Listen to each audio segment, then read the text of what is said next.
आपको याद है जब लिल नास एक्स ने अपने वायरल म्यूजिक वीडियो में शैतान के साथ लैप डांस किया था, तो वो उसके करियर का टॉप था और वही पल था जब उसने यीशु मसीह का मजाक उड़ाया। लेकिन यही पल उसके करियर के डाउनफॉल की शुरुआत भी बन गया। कुछ ऐसा हुआ जिसका किसी ने सोचा भी नहीं था। उस पर सैकड़ों मुकदमे हो गए, उसका विरोध होने लगा और उसी के ज्यादातर फैंस ने उसको अनफॉलो कर दिया। पर यह सब क्यों हुआ, ये समझने के लिए हमें ना सिर्फ उसके बचपन के चर्च तक जाना होगा, बल्कि ये भी समझना होगा कि उसकी सोच क्या थी परमेश्वर के बारे में, कि परमेश्वर उसके बारे में क्या सोचते थे तब जब वो रेगुलर चर्च जाया करता था और जब तक वो परमेश्वर विरोधी नहीं था।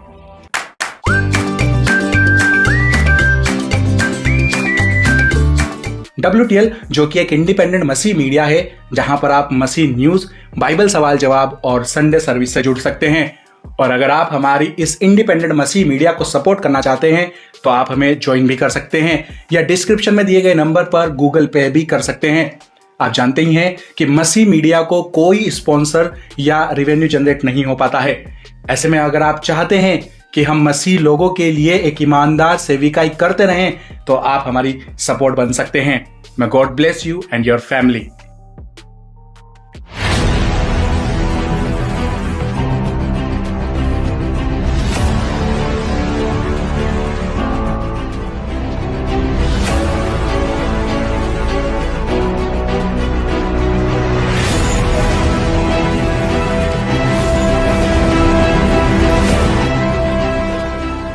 उस समय वो सिर्फ एक डरा हुआ 7 साल का बच्चा था जो चर्च की बेंच पर बैठा प्रेयर किया करता था और एक मसीह घर में पला बड़ा था और उसका पिता चर्च में एक गॉस्पल सिंगर था। चर्च जाना उसकी डेली लाइफ थी और पाप को वो बहुत सीरियस लिया करता था। एक टाइम मैगजीन के इंटरव्यू में उसने कहा, बचपन में मैं हर गलती से बहुत डरता था, चाहे वो गलती मैंने की हो या ना की हो। और उसी दौरान उसने कुछ ऐसा महसूस करना शुरू किया जिसे वो समझ नहीं पा रहा था और उसे यकीन था कि यह सब उसे नर्क में ले जाएगा। उसने कहा, यही वो एक रीजन था जिससे मैं कभी गे नहीं बनना चाहता था। मैं सोचता था अगर मुझे ये फीलिंग्स हो रही हैं तो ये सिर्फ एक फीलिंग्स नहीं है, ये मेरी टेस्टिंग है और एक दिन ये खत्म हो जाएंगी। परमेश्वर मुझे बस आजमा रहे हैं। लेकिन वो फीलिंग्स कभी गई नहीं और उसे नहीं लगा कि वो ये बातें किसी से कह सकता था। तो उसने ये सब बातें सिर्फ परमेश्वर से कही। अपने एक सॉन्ग में उसने लिखा, These gay thoughts would always haunt me.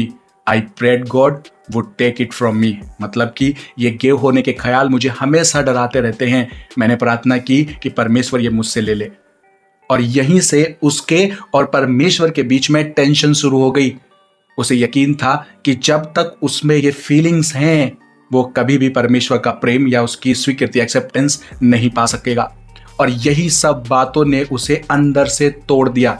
धीरे धीरे ये इतना भयानक हो गया कि उसके मन में सुसाइड करने के ख्याल आने लगे, पनिशमेंट के तौर पर नहीं बल्कि इस फीलिंग से छुटकारा पाने के लिए। और ये चलता रहा जब तक कि उसने परमेश्वर से खुद को बदलने की प्रार्थना करना छोड़ नहीं दी। और इसी फैसले ने उसकी जिंदगी को बदल के रख दिया। अब वो एक सिंपल क्रिश्चियन लड़के से एक सैटेनिक गे इंसान में बदल गया और अपनी आत्मा का सौदा उसने शैतान के साथ कर दिया। तब उसने एक म्यूजिक बीट $30 में खरीदी, $20 में स्टूडियो रेंट पे लिया और एक गाना बना डाला जो बिलबोर्ड के इतिहास में सबसे ज्यादा समय तक नंबर 1 पर रहा। उसकी ये शुरुआत हुई टिकटॉक से, जहां एक काउबॉय हैट और कंट्री रैप बीट ने इस सॉन्ग को एक वायरल तूफान बना दिया था। उसका गाना ओल्ड टाउन रोड सिर्फ वायरल नहीं हुआ बल्कि इंटरनेट को फोड़ के रख दिया। और जब बिली रे साइरस ने लिल नास एक्स के सॉन्ग में इन्वॉल्वमेंट किया, और इस बारे में उस समय कोई सोच भी नहीं सकता था कि बिली रे साइरस एक वायरल मीम सॉन्ग में शामिल होगा, उसने फिर म्यूजिक इंडस्ट्री के सारे रिकॉर्ड तोड़ दिए। Go to my past tweets like 2 days after I posted, I'm like, Twitter, please help me get Billy Ray on there, because I was like, Billy Ray Cyrus would be perfect for this. ये time था जब लिल नास x दुनिया में सबसे ज्यादा सुने जाने वाला सिंगर बन गया, सिर्फ 20 साल की उम्र में। लेकिन जब उसकी ये सफलता अपने टॉप पर थी, उसने एक पोस्ट की जो सब कुछ खत्म भी कर सकती थी या फिर उसे और ऊंचाइयों पर भी ले जा सकती थी। उसने ट्वीट किया, उसने दुनिया को ये बताया कि वो एक गे है। ट्विटर पर करोड़ों लोगों ने इसे देखा। Did your family know you were gay? My dad and my sister, but the same month that I came out, I told them pretty much. Top chart पर एक ब्लैक समलैंगिक रैपर के रूप में सामने आना, इसके लिए बहुत हिम्मत चाहिए थी, लेकिन उसके लिए इसका मतलब तालियों से कहीं बढ़कर था। इसका मतलब था कि लोग उसे एक्सेप्ट कर लें एक गे क्रिश्चियन के रूप में, भले ही परमेश्वर उसे एक्सेप्ट करे या ना करे। उसके बाद ही 600 मिलियन से ज्यादा लोगों ने उसका ये वीडियो देखा जब लिल नास एक स्ट्रिपर पोल से हेल में उतरता है। हर किसी ने ये म्यूजिक वीडियो देखा और सुना, लेकिन बहुत कम लोगों को ये पता था कि ये सिर्फ एक वीडियो नहीं थी, ये एक टेस्टिमनी थी। ये सिर्फ सनसनी फैलाने के लिए नहीं था, ये बदले की आग थी जो शैतान की तरफ से उसे मिल रही थी। So I had to let go of this like childlike innocence like the public had with me. उसे जो शर्मिंदगी चर्च से मिलती थी उस पर उसने कंट्रोल पा लिया था शैतान की हेल्प से, और अब वो बन गया वही चीज जिससे चर्च ने उसे सालों से डराया था, एक गे इंसान। The idea of Montero call me by name, which is me like taking ownership of this place everybody tells me I'm going to go.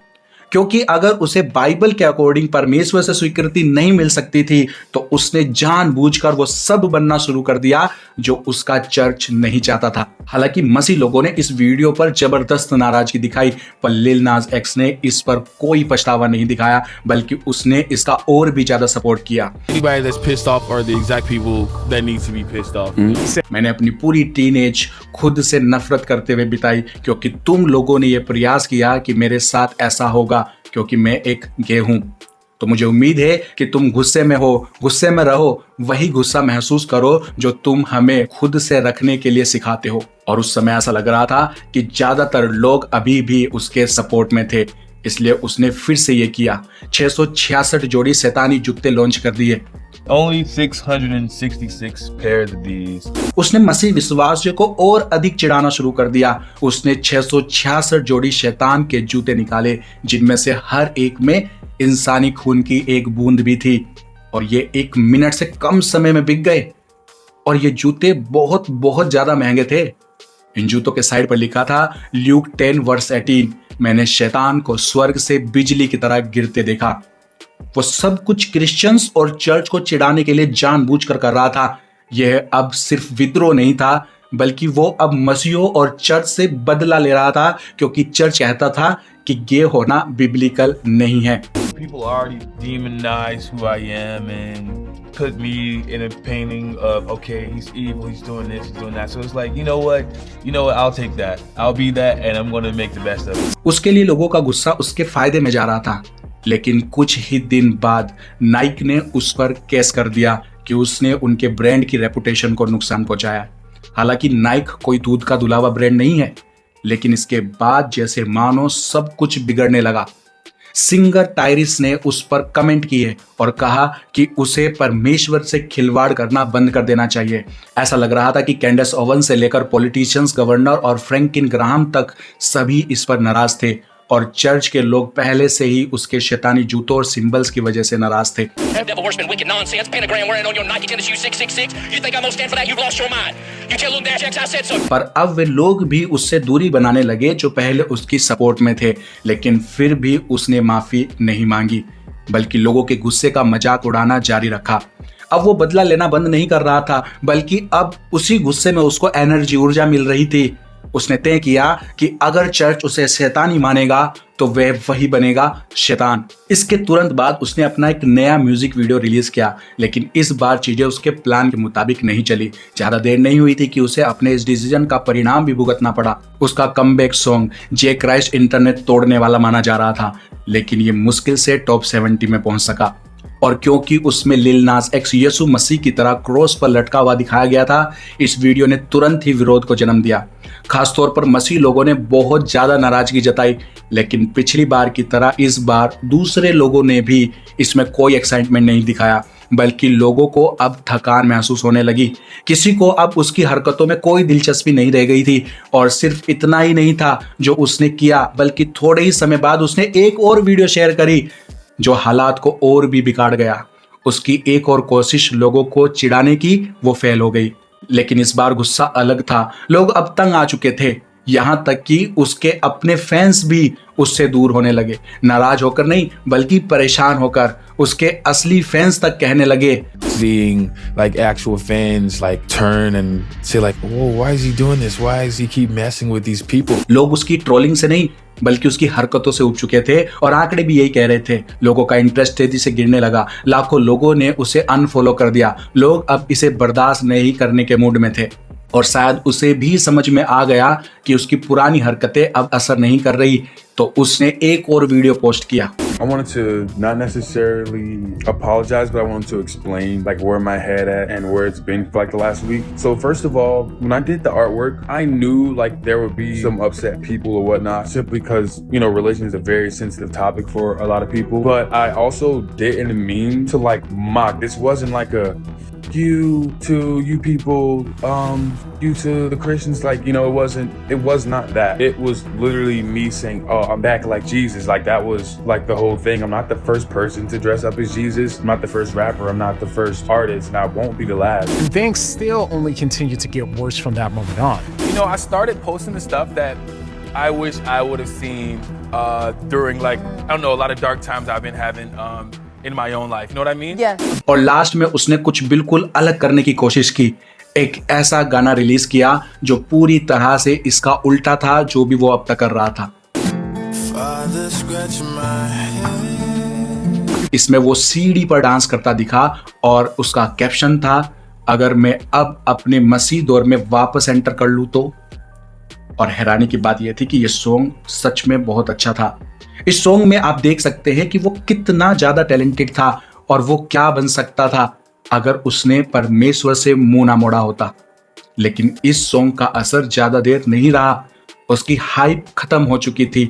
उसका परफॉर्मेंस अब नहीं चल रहा था। इतनी सक्सेस के बाद अब वो बस एक ऐसा इंसान था जो अंदर से खाली महसूस कर रहा था। कुछ ही सालों में वो एक ग्लोबल आइकन से एक कल की बात जैसा बनकर रह गया। ये सिर्फ उसके करियर का एंड नहीं था, ये उस झूठ का टूटना था जो हम सब मानते हैं कि सक्सेस से अपनापन मिल सकता है, कि तालियों की गूंज में शर्मिंदगी छिप सकती है, कि ट्रोलिंग से आत्मा का खालीपन भर सकता है। कभी कभी टूटना ही वो एकमात्र रास्ता होता है जो उस झूठ को उजागर कर पाता है जिसमें हम जी रहे होते हैं। आज भी लिल नास एक्स के लिए चीजें सही नहीं चल रही हैं, क्योंकि हाल ही में उससे जुड़ी सबसे बड़ी खबर यह थी, सिंगर और रैपर लिल नास एक्स को इस वीक चेहरे के पैरालाइज के चलते हॉस्पिटल में भर्ती कराया गया। Singer and rapper Lil Nas X was hospitalized this week with partial facial paralysis. And when I smile, this is me doing a full smile right now, by the way. It's like what the अब जाहिर है कि यह दुख की बात है और लिल नास एक्स की पूरी कहानी एक ट्रेजेडी बन चुकी है उस पल से जब उसने परमेश्वर का मजाक उड़ाने का फैसला किया। लेकिन असली ट्रेजेडी ये नहीं है कि उसने यीशु का अपमान किया, बल्कि यह है कि उसने कभी भी ये विश्वास नहीं किया कि परमेश्वर किसी ऐसे इंसान से भी प्यार कर सकता है और हर एक परेशानी को दूर कर सकता है। कोई भी इतना दूर नहीं गया है कि परमेश्वर उसे छू ना सके।